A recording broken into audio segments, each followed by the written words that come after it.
bata pa lamang kami ni Bongbong,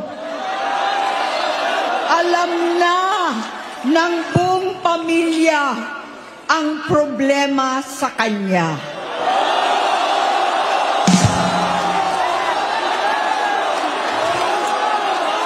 Sa totoo lang, mababasa naman ng lahat ang mga testimonya ng aking ama patungkol sa kanyang ugali at gawain. Noon, dahil may tatay pa kami, hindi ko pa siya responsibilidad.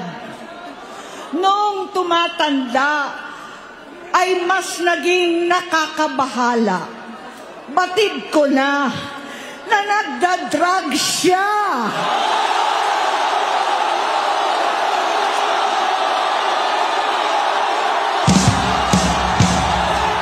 Nalaman ko at ng pamilya, nalaman ng pamilya, seryoso ito.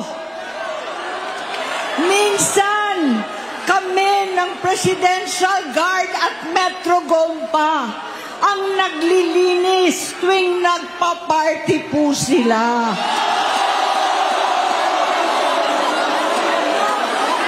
Namuhay kaming magkakapatid sa ibang bansa. Kami-kami lang. Kinumbinsi ko pa si Bongbong, pakasalan mo na si Lisa. Naisip ko noon, kapag nag-asawa siya, malalagay na sa tahimik at magkakaroon ng direksyon. Ang laki ng pagkakamali ko.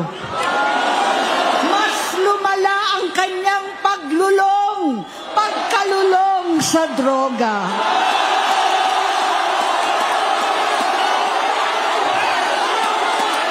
Dahil parehas pala silang mag-asawa.